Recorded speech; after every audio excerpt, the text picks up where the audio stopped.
very violent and deadly, and so kind of known for one, being able to find things when you need things found discreetly, and two, one, not to piss off. In my travels, I came across the slur and Growlith and Growlock. Whatever. No one's gonna get it right. Growlith. Just call me Gert. You're the walking Pokemon in my brain. You're a walking carpet. There's less carpet though because I don't have any hair on my face. Oh yeah, ladies love that. Yeah. Anyway, I met them looking for transportation. Worked out a deal where I trade my ability to find things and my medical knowledge, since none of them have any, in exchange for my passage aboard the ship. Alright. You remember that TV show, The Finder? Yeah, that only lasted one season. That out there. You know, this campaign in Ark, it's only lasting one season. I'm just throwing that out there. And Firefly lasted for less than that. Yeah, Firefly was good. So is this. Fair enough. Zydan basically is the one that sort of has brought you guys all together at one point or another. You guys have all worked with him before. At various points, he's been a fence, and at various points, he's been your contact for jobs. And he brought on Viva as well. You guys don't have a whole lot of interpersonal contact with them. You've known them. Like I said, you've known Zydan maybe a few years or longer, some of you, in passing in a professional way. You've never traveled with him. And Viva is new to you guys. Perhaps you've used her services in the past to track down somebody. But I'm going to give you guys some XP, some experience points to spend based on what you've told me, and a dose of randomness. I'm going to give you guys 29 experience points. Okay, more than I was expecting. He told us before that we were getting some amount of XP to start our game off. He refused to tell us how much, or when we were, when we were going to get it. Well, and part of that is because it was based on what we told him. Yeah. If we came up and been like, I met that guy, we wouldn't have gotten as much. Exactly. So, for those who aren't familiar with the World of Darkness system that we're using, how many XP points does it take to raise an attribute one level? Or a skill one level? Attributes are new times 5, and skills are new times 3. There you go. And merits are new times 2. So, now that the characters are completely done, you guys have been... Zydan has came to you and it's like, I've heard about a job, and I think it can make us a lot of money. I have some connections with the First Order, and I know that Snoke is in the market for Jedi relics. This professor guy who's put out the call has indicated that the wreck is from the Clone Wars. It's got to be like 50 years old. Closer to 80. History is never my strong suit. With it being from the Clone Wars, if that information is accurate, there's a good chance that there could be Jedi stuff there. Makes sense. So you guys hop aboard the ship, take off. It is an expansion region planet that you're going to. Now, you guys have a decision to make. As accepting this guy's invitation, you are granted access to the university's facilities. So it's a university On the planet we're going to? Yes. You know what they say about the guy who asked too many questions, right? By the way, we never did the described versus. Oh, we look like. Yeah. We'll get there. So yeah, you guys are going to this university. You have access to stay in the university's housing while you're here, while you're on the planet. There is a flight school attached to the university, so they have their own private starport where you guys are given landing clearance. That's nice. Don't have to walk very far. Yeah. There is also, you also are given access to the dining and entertainment facilities of the university, which there is a cantina and a holo suite, a holo theater, just so that we don't confuse that with Star Trek. Yeah. I just sit here and wonder if in this cantina they play the same annoying song that they played in every other cantina I've ever been in. I don't know, dude. And it always seems like it's Get out here. exactly. It seems like it's always the same 3 bit. They don't look anything different from any other bit I've ever seen in the I think game. there's actually 5 of them. It was 5. 5, yeah. I think there's like 50 of them. They're all clones. All right. So why don't we go ahead and you guys describe your characters to each other and to our audience. Alright. Growlock is, as a Wookiee, he is a bit over 7 foot tall. He's generally wearing this suit of armor that he built himself for himself, and it sort of looks like it has dreadlocks all the way down it, except that the helmet is the head of an ackley, so it's more chitinous, got the mandible sticking out. He carries around the best description of it I could give is basically a tetsubo that has like little prongs sticking out along it that are actually have a stun setting on them, so that he can take things non-lethally when that once needs to be the case. He also has enough strength that he can wield a shield in his offhand, so he has a big ballistic shield, and on his back he has a basically a large power generator and sort of a backpack that has a heavy repeating blaster cannon, well, not cannon, but blaster rifle on it, which is basically a machine gun from World of Darkness, just converted to be a blaster.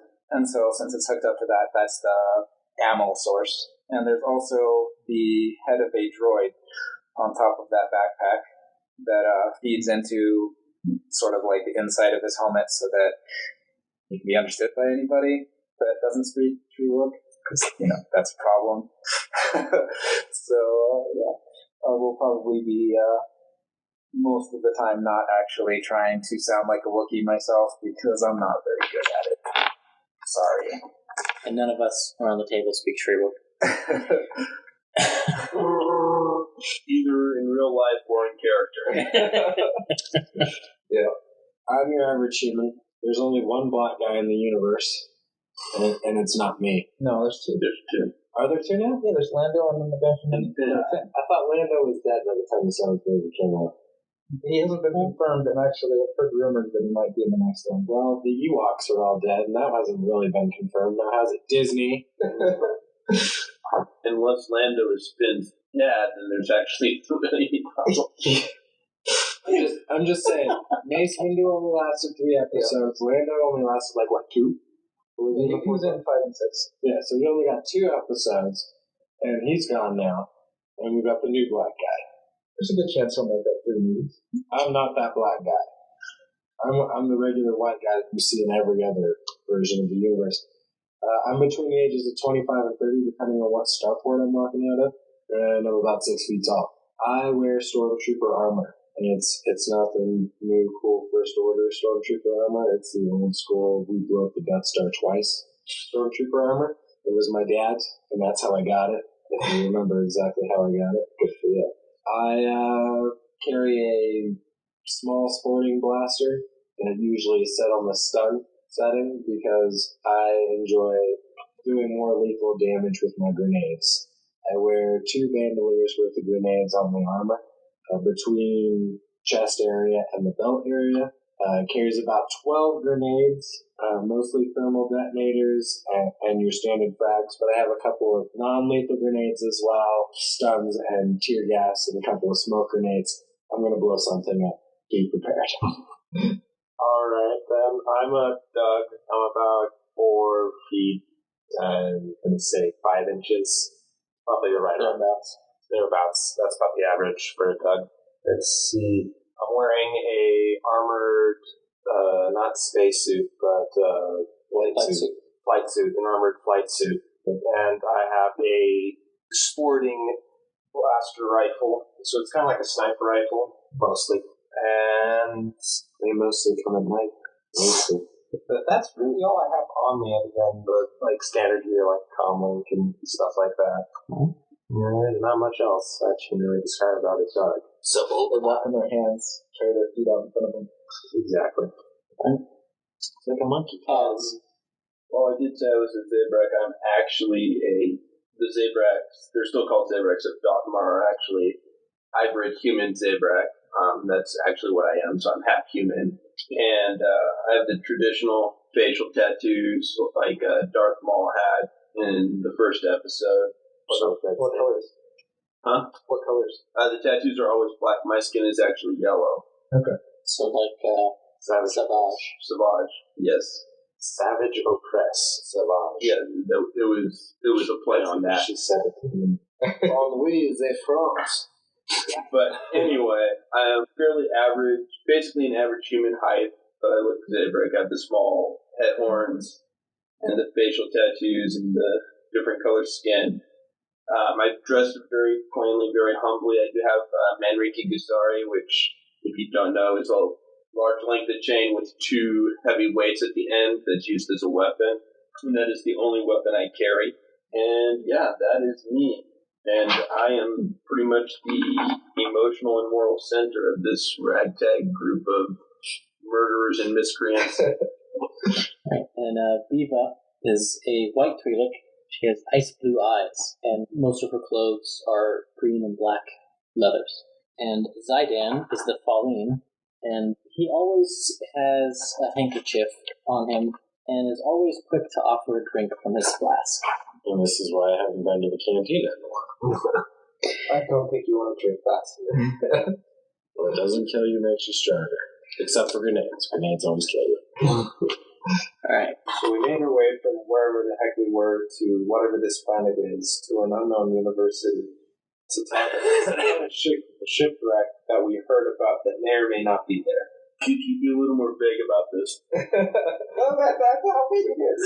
That's not 100% how vague it is. We just haven't gotten all the details. Yes. We're following a hunch. It's like a flower opening. We must wait. The professor's name is Quincy Jones. He is a older human, in his 50s or 60s, white hair and balding. So, who is going to his briefing that he's putting on? Who's going to stay with the ship? Are you guys going to take advantage of the hospitality instead of going to the briefing? I will go to the briefing. I will be tribute to the cantina. Right? Have we been given any laws about this? No weapons. No weapons at all? At all. I am a weapon, though. The Wookiee is a weapon. You, Mr. Madclaw over here, you'll be fine. There was only It's one. a university campus. There's no weapons allowed. Right. I'll go to the meeting. I mean, I gotta fly everybody everywhere, so I might as well know where we're going. All right, then I guess I'll stay back and guard the ship. I'm gonna be naked. Yeah, I'll leave my rifle behind. So I'm gonna take a death stick with me. So I'm not gonna allow thermal detonators into the college. Yeah, no. I get. Question. Yes. Are there stormtroopers at the university? No. The university is actually in Republic territory. I'm going to be wearing normal clothes. Idea. I was hoping for stormtroopers so I can impersonate security and then therefore carry a weapon. No such luck. Well, if you want to be risky and think that they don't have detectors all over the place, you could try to hide them on your person. No. I'm But he insane, but I'm not that insane. Well, you're not even insane. You haven't picked up any derangements. Alright. He's carrying it. He's insane. By the way, this recording session is the first time I've personally ever met Kerrigan, so... And he already knows I'm insane. Alright, so we've got Slur and Kaz going to the briefing. What are you doing? Staying on the ship. Are the Twi'lek and the Fallen with us? Yes, Because it sucks until I come in as like the cavalry. they are with you. Okay. So there's 4 of you going to the briefing. He's split off to go to the cantina, and the Wookiee stay behind. I don't blame either. I will look him in the eye before he splits off and say, don't blow anything up. I don't have any grenade. Don't make any. As long as I don't find any oily rags, we'll be good. Give me a intelligence streetwise, you guys that are going to the... This is not a chance die, it's just not one single die. Chance die. Did you say there I was have any... one success. You didn't say there was any modifiers. No modifiers. Those. All right. Yeah, you guys are able to, without much difficulty, navigate around the campus from the starport to where you're going, and it's in the history department. He is putting this on in one of their lecture halls. So when you get there, you walk in, and there are about 20 other people in this room. Oh, ain't this a party? They appear to be... And the smoke. I can't even do it. Yes, dogs can. You don't want opposable thumbs on their feet. They're like monkeys. Wait, did they have a tail? No. Wasn't there an egg? Well, science. There is about four or five other humans interspersed throughout the small crowd of people. Make it sound like we're terrorists. Aren't you? Just a little bit. 3 individuals will probably stand out to you, mostly because one of them is a Uzim, and they stand out everywhere. Uzim? Yes, they are like 9 foot tall, giant Wookiees. Oh, yeah. They're Wookiees, but not. Yes. In the very first novel ever written in the Star Wars universe. With the Uzim is a Gibbon. Oh, dear. They're skeletal. They have an exoskeleton. Mm-hmm. And a Nautiloid is with them as well. I'll recognize that one. Nautiloids are Kit Fisto. So not a Lin, right? I think it's old. It's a not always. Either way, it's Kid Fisto's right. Yes. There is also a Bothan and a Wookiee. In that group? No, another group. Okay. And there are like eight people, all wearing similar uniforms to one another, so you know they're on the same crew. It's not a military uniform, but Might as well be. Private security firm. no, it's basically just sort of their way of rolling together, you know. So, but they're in clumps of 2s and 3s. It's like the Bloods or Crips. Yeah. Or the Ku Klux Klan? Yeah. There is a Duros, a Deshade, a Cathar, a Kubaz, and a Sulliston. You don't see those very often. There's one of the second best, though. The Shade, I believe that's the invisible people there. No, Deshade are, they average about 3 meters. No, they're about the same size as Wookiees. They have a split upper lip, gray skin. That's right. I'm thinking of Zal. And the Kubaz have a long snout. There's one that is the informant in episode 4 on the Millennium Falcon. Cathars are cat-like people. Think Thundercats. Or you can go Knights of the Old Republic, which was a great game. And then, of course, like I said, a couple human as well. He's like, oh, our final crew. Is that all of you? Zidane says, no, one of us remained with the ship, and one of us is enjoying your cantina. There's some mumbles from the Uzim group, and wink and nods from a couple of the other ones. I'll stare down the It's group. It's obvious that members of their crew are also at the cantina. Did I ever tell you about the time that I took down a cruise liner in space? He invites everyone to take a seat. Most everyone sits with their group of people. And while there was some intermixing here and there, basically when everyone sits down, they sit with their crew, with at least 1 to 2 seats between them, and usually about a row between them as well. Do you guys want to sit together with Zydan and Viva, or what do you guys want to do? And do you want to sit at the front, the middle, or the back? I'm going to sit in the front, but I will sit with the other people. So the question is, where are they sitting? Zydan is heading toward the front as well. What about Viva? She's with him. Oh, yes, she's headed to the front as well. I will head to the front, but I'm going to sit so that instead of 2 chairs between our group and another group, there's 1 chair between me and my group and 1 chair between me and the other group. Okay. About unity here, guys. But you're separating yourself. No, he's making himself closer to the I'm others. trying to bridge the gap. Everyone takes their seats. He steps up to the podium, and hits some buttons, and the lights dim, and then a hollow projection comes out above sort of the